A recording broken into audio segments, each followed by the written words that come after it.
The morning started like any other on the frontier colony of New Haven. The artificial sun dome flickered to life at 600 hours, bathing the settlement in warm golden light. 7-year-old Alex West sat at the kitchen table, legs swinging freely as he spooned cereal into his mouth. "Mom, will you be home for dinner tonight?" Alex asked, milk dripping from his chin. Commander Lydia West looked up from her tablet and smiled at her son. She reached over to wipe his face with a napkin. "I should be. The patrol ends at 1600 hours. Plenty of time to make your favorite pasta." Alex grinned, revealing a gap where his front tooth had been just days ago.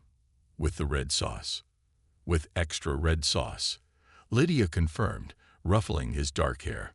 The morning routine continued with comfortable familiarity. Alex packed his learning tablet into his backpack, while his mother secured her uniform. The colony was small enough that Alex could walk to the learning center on his own, a point of pride for the boy. "Stay on the main path," Lydia reminded him as she always did. "I know, Mom," Alex replied with the mild exasperation only a child can master. They hugged goodbye at the door of their prefab home. Lydia watched her son set off down the dusty path before heading to the defense outpost at the opposite end of the colony. Neither realized it would be the last normal moment they would share for a long time. The attack came during the midday meal break. First, a series of short power fluctuations. Then, the colony's alarm system began wailing. At the learning center, Teacher Tom hustled the children into the safety bunker, as they had practiced many times. "Everyone stay calm," Tom said, doing his best to mask his own fear. "This is just like our drills." But it wasn't like the drills. The heavy safety doors buckled inward with a horrible screech. Children screamed as tall, insectoid figures pushed through the opening. The Driven, with their hard exoskeletons and multiple limbs, moved with frightening speed and purpose. "Take the small ones," clicked the lead Driven in its harsh language, automatically translated by the colony systems. "The Queen wants fresh specimens." Teacher Tom tried to fight. He grabbed a chair and swung it at the nearest Driven, but a swift blow from a chitinous limb sent him crashing into the wall. The children huddled together, crying and terrified. Alex found himself being lifted by cold, hard claws. He kicked and squirmed, but the grip only tightened. "Let me go," he shouted, showing the same fighting spirit his mother was known for throughout the defense force. Other children were being gathered too. Little Emma, the twins Jack and Max, and 6 others. Their cries echoed off the bunker walls as the Driven efficiently secured them. Outside, the colony's defenses were engaged in battle, but the Driven had planned well. Their main force had attacked the defense outpost on the opposite side of the settlement, drawing the bulk of the defenders away from the learning center. Commander Lydia West was among the first to realize the attack was a diversion. "It's too coordinated to be a random raid," she shouted to her team. "Squad 2, with me to the learning center." But they were too late. By the time they arrived, all they found was Teacher Tom regaining consciousness and a classroom in disarray.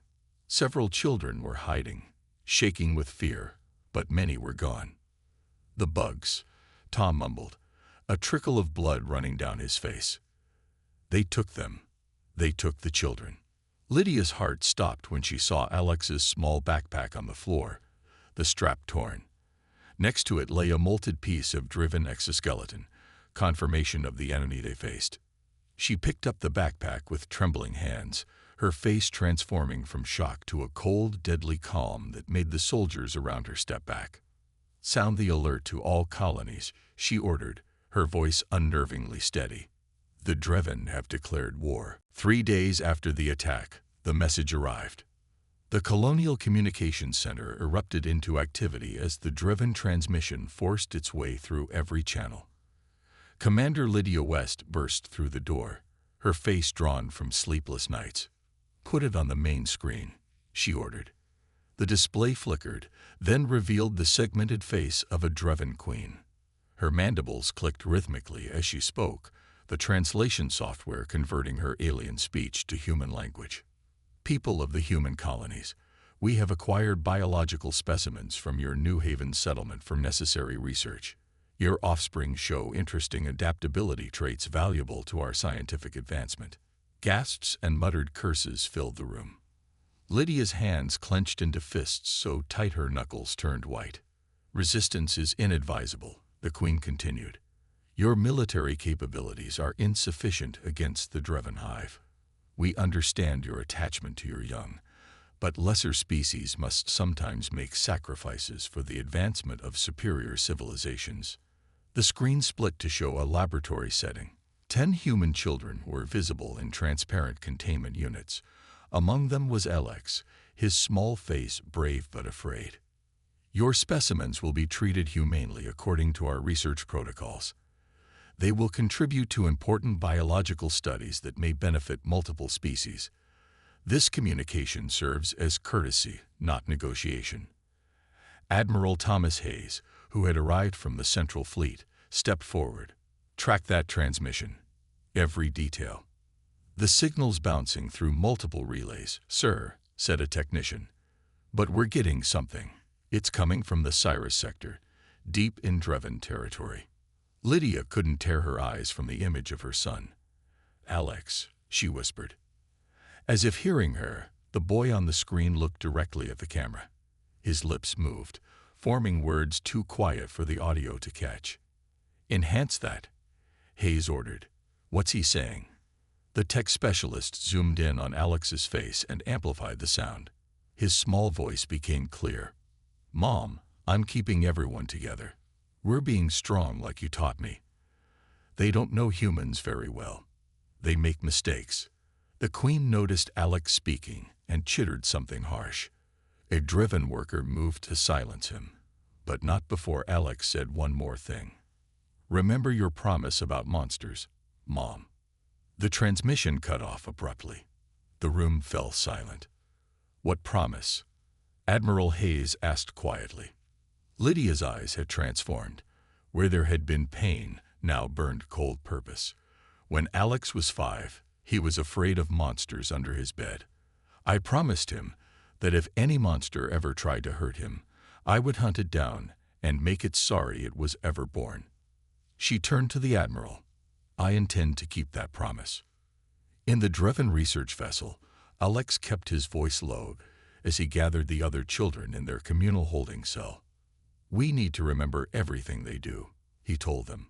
My mom will come for us, but we need to help her. How do you know she'll find us? Asked Emma, the youngest at only 6. Because she promised, Alex said simply. And now we need to be smart. Watch how they lock the doors. Notice when they feed us. Look for patterns. Jack, one of the twins, wiped tears from his face. I'm scared. Me too, Alex admitted. But my mom says being brave isn't about not being scared. It's about doing what you need to do even when you're scared. A heavy door slid open. 2 Dreven workers entered with food containers.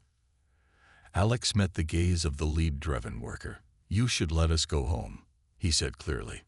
The Dreven's mandibles clicked in what might have been amusement. Small humans are not in position to make demands. It's not a demand, Alex replied. It's a warning. You don't know what's coming. The Dreven dismissed his words with a flick of its antenna and set down the food containers. As they left, Alex turned back to the other children. Remember everything, he whispered. Mom is coming, and she's bringing fire. News of the abduction spread through human space like wildfire. On Earth, Mars, and every colony world, the reaction was the same. Stunned silence followed by a cold, terrible fury. In the Galactic Council chambers, Ambassador Jane Reed delivered humanity's official response. For the record, she said, her voice steady despite the rage in her eyes, the United Earth Government and all human colonies hereby declare the actions of the Dreven Hive as an act of war. We demand the immediate and safe return of all abducted children. The Trillium representative, a tall blue-skinned being, leaned forward. Ambassador Reed, while we sympathize with your situation, perhaps diplomatic. Diplomacy ended the moment they took our children, Reed cut in. This isn't a negotiation. It's a courtesy notification to our allies to stay out of what comes next. The chamber erupted in concerned murmurs. Such direct language was uncommon in council proceedings. An ancient Volok's elder, whose species had known humans for centuries, raised a gnarled hand for attention. "The Driven have crossed the threshold," the elder announced gravely. "They do not understand what they have awakened." "What threshold?" asked a young Meraxian diplomat.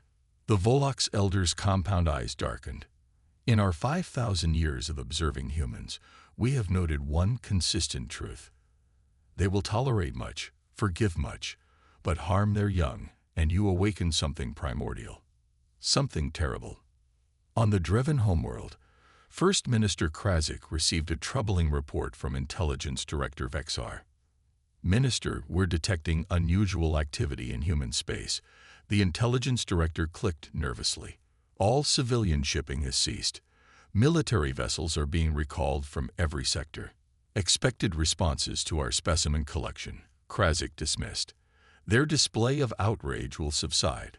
"With respect, Minister, this goes beyond outrage. Mining vessels are being fitted with weapon systems. Luxury liners are being armored.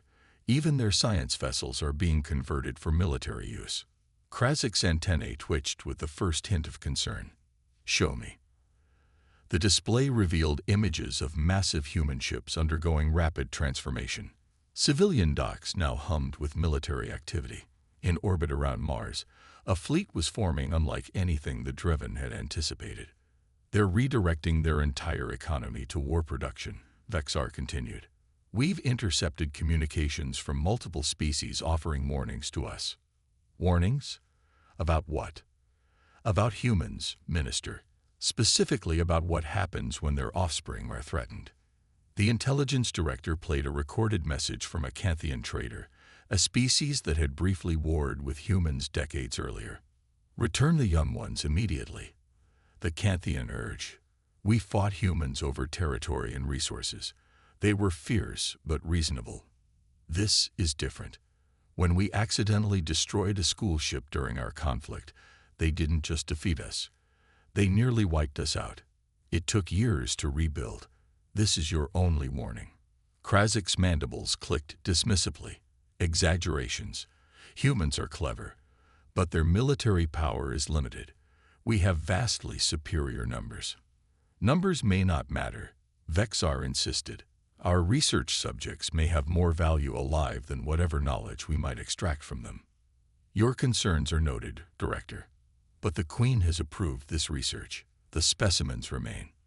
In the research vessel, the Driven scientists were conducting physical examinations of the children. They moved methodically, treating the humans like livestock. "Subject 7, step forward," commanded a Driven worker. Alex recognized the frightened face of Emma, the youngest child. She trembled, frozen in fear.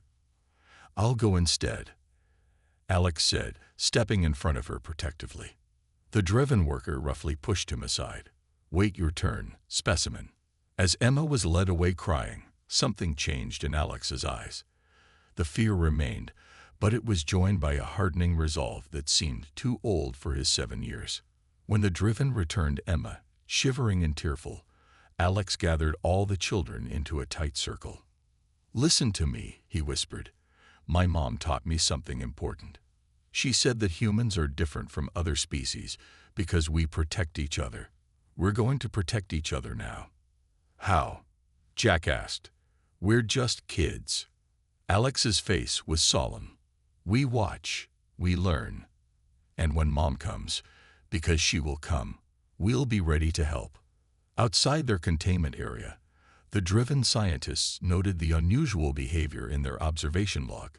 Human young displaying herd protection instincts. Fascinating adaptation. Further study required. They failed to recognize what they were actually seeing. The first spark of resistance. The human fleet assembled at the edge of the Sol system. Military vessels formed the core, sleek destroyers, powerful cruisers, and the massive dreadnought _Retribution _, recently commissioned and now serving as the fleet's command ship.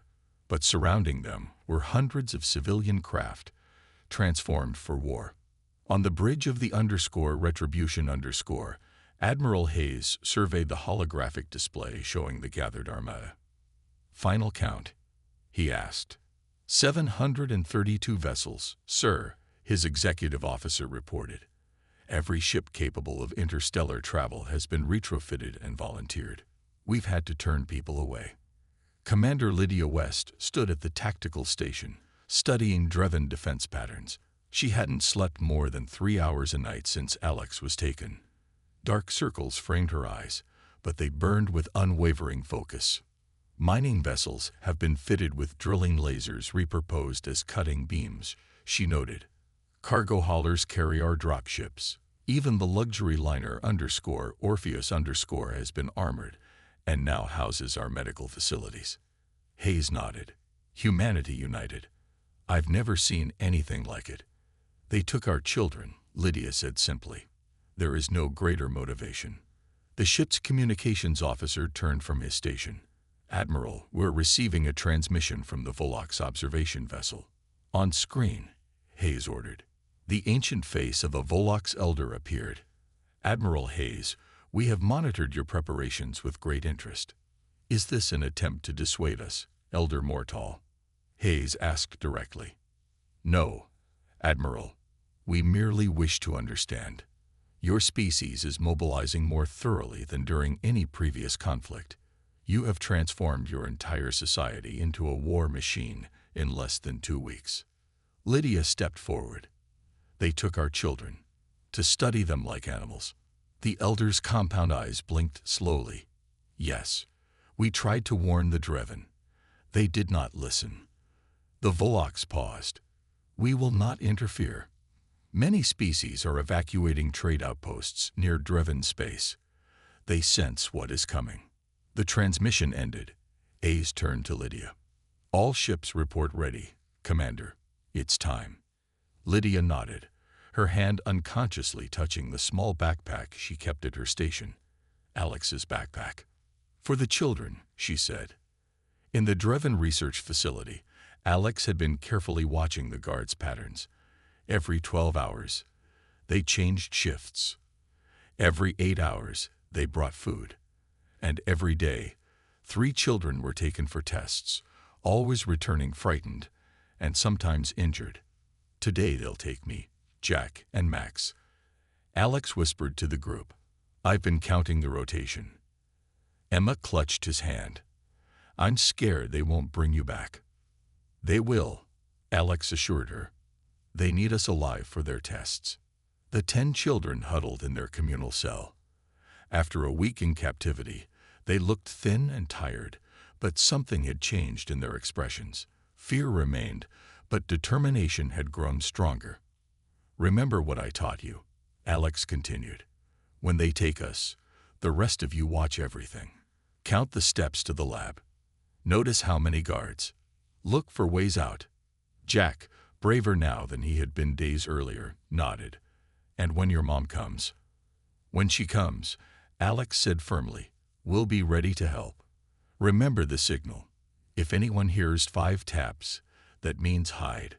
3 taps means follow me." The cell door hissed open. 3 Dreven workers entered, their mandibles clicking in their alien language. "Specimens 3, 5, and 6, the lead Dreven announced. "Come forward." Alex squeezed Emma's hand before standing. "Be strong," he whispered. As he was led away, the Dreven scientist observing through the monitoring system turned to her superior. "The primary specimen demonstrates unusual leadership capabilities," she noted. "The human young appear to be organizing." Her superior clicked dismissively. "They are merely huddling for comfort. What threat could young ones pose?" "Perhaps none individually," the scientist replied. "But their behavior suggests coordination beyond what we expected from immature specimens." In the examination room, Alex's eyes carefully tracked every detail. The control panel by the door, the ventilation shaft in the ceiling, the communication device on each Dreven's belt. His face revealed nothing, but his mind cataloged everything. The Dreven might see a frightened child, But inside, resistance was growing. The human fleet emerged from hyperspace at the edge of driven territory. 700 ships, arranged in perfect formation, faced the first line of driven defenses, a ring of battle stations surrounding the outer colony world of Dresfor. Admiral Hayes stood on the bridge of the Retribution, his face illuminated by the glow of tactical displays. "Open a channel to all driven frequencies," he ordered. The communications officer nodded. "Channel open, sir." Hayes spoke clearly, his voice carrying across the void to every driven receiver. "This is Admiral Thomas Hayes of the United Human Fleet. Return our children unharmed, or what follows will be on your hands." For 3 long minutes, silence hung in space. Then a response came. The familiar chittering of the Driven Queen. "Humans, your show of force is noted but unnecessary. Your specimens are contributing to important research. We will return viable subjects when our work is complete. Retreat now or face consequences." Lydia West's hands tightened on the tactical console. Hayes looked at her, then nodded once. "All ships," he commanded. "Execute battle plan Thunderstrike." The human fleet moved with unexpected precision. Rather than a frontal assault, they split into 5 coordinated attack groups. Mining vessels with their repurposed drilling lasers targeted the battle station's power cores. Faster military ships engaged the driven patrol vessels. Retrofitted cargo haulers opened their massive bay doors, releasing swarms of fighter craft. On Dresfor's surface, the driven military commander watched in growing alarm as his orbital defenses crumbled with shocking speed. "How are they penetrating our shields?" he demanded. "Unknown, Commander," his subordinate clicked frantically. "Their mining lasers operate on frequencies our shields weren't designed to stop, and they're attacking in patterns we've never seen before." The commander's mandibles clicked rapidly. "A sign of distress. Send the alert to the homeworld. All forces to defensive positions." But the alert never arrived. The human fleet had already disabled the planet's long-range communications in the first 3 minutes of battle. Aboard the Retribution, Lydia studied the battle data with cold satisfaction. "First line of defenses neutralized," she reported. "Minimal casualties on our side. Path to the Sirius sector is opening." Hayes nodded grimly. "Driven reinforcements. 3 battle groups detected moving from their inner colonies. They'll arrive in approximately 4 hours. Then we continue as planned," Hayes decided. "All ships, prepare for jump to secondary targets." As the fleet regrouped, a young lieutenant approached Lydia. "Commander, we recovered data from the battle station's computers before it was destroyed. We have confirmation.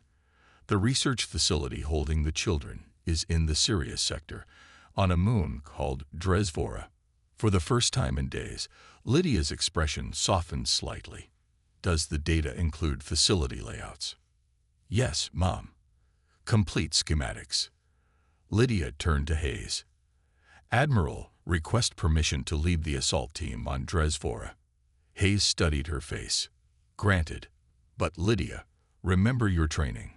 Cold precision, not hot revenge, will bring those children home." "Understood, sir." She tapped her console, bringing up the facility schematics. "I'll handpick the team myself." In the Driven Research Facility, alarms blared suddenly. The children looked up in confusion as their Driven guards moved with frantic urgency. "What's happening?" Emma asked. Alex listened carefully to the Driven's clicking speech, picking up patterns he'd begun to recognize over the past days. "Something about attacks," he whispered. "And human ships." A slow smile spread across his face as he turned to the other children. "They're here. My mom is coming." "How do you know it's your mom?" Jack asked. Alex's eyes gleamed with absolute certainty. "Because she promised." As the Driven scientists rushed to secure research data, none noticed the small human boy tapping a simple pattern on the cell wall. 3 quick taps, repeated twice. The children began to move, taking positions near the cell door, their faces transformed by newfound hope. The assault shuttle cut through Dresvora's thin atmosphere, its stealth systems engaged. Inside, Commander Lydia West and 12 Special Operations soldiers checked their weapons one final time. Each wore powered combat armor with the insignia of the Human Rescue Force, a shield protecting a child. 2 minutes to touchdown, the pilot announced. Lydia activated the holographic display in her helmet, showing the research facility's layout. Remember, this is a precision operation. Primary objective is recovery of all children. Secondary objective is data retrieval on Dreven research. What about the Dreven inside? Asked Sergeant Miller, her second in command. Lydia's eyes hardened. Any who surrender will be detained. Any who resist are 3 months after the rescue mission, New Haven Colony sparkled with new life. The settlement had been rebuilt, stronger and more heavily defended than before. In the central plaza, children played under the watchful eyes of parents and the discreet presence of defense personnel. Alex sat on a bench beside his mother, watching Emma and the twins chase each other around the newly planted memorial garden. "They're doing better," Lydia observed, her arm around her son's shoulders. "The nightmares are less now," Alex agreed. "Jack only had one this week." Lydia studied her son's face.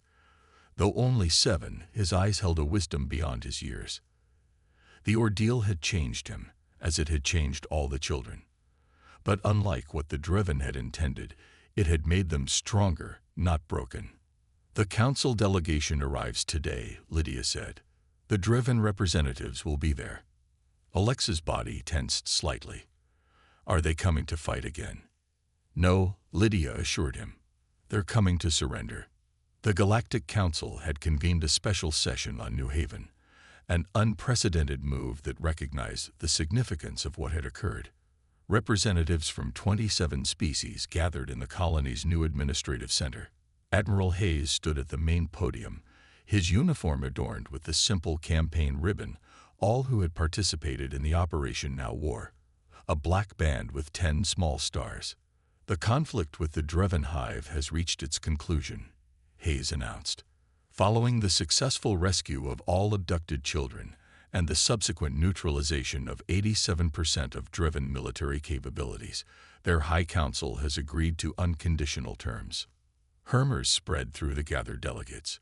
The Volok's elder, speaking for many, raised a gnarled hand. "The speed and totality of the human victory remains disturbing," the elder noted. "Your species mobilized and executed a military campaign that by all predictive models should have taken years, not weeks." Hayes nodded grimly. "When our children were taken, we did not have years." The chamber doors opened. 3 Dreven representatives entered, their once proud posture now submissive, their antennae lowered in the clearest sign of defeat their physiology allowed. Behind them walked Commander Lydia West. First Minister Krazik, now bearing the mark of disgrace on his carapace, approached the center of the chamber. His mandibles clicked softly as he spoke. "The Dreven Hive acknowledges our grievous error in judgment. We accept all terms of surrender and reparations." Ambassador Reed stepped forward, her face impassive. "The terms are as follows. All Dreven military research facilities will be dismantled. A human oversight committee will monitor Dreven activities for 50 years. Those directly responsible for ordering the abduction will face justice under interspecies law."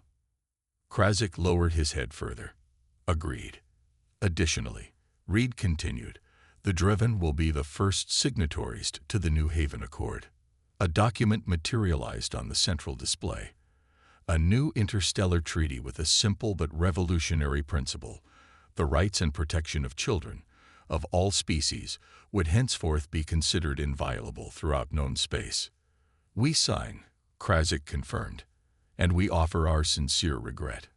Hayes's expression remained stern. "Regret is noted. Compliance will be monitored."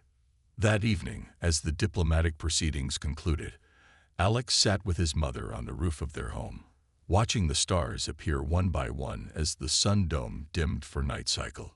"Are they really sorry?" Alex asked. "The bug people?" Lydia considered her answer carefully. "They're sorry they lost. But I think they're also starting to understand what they did wrong.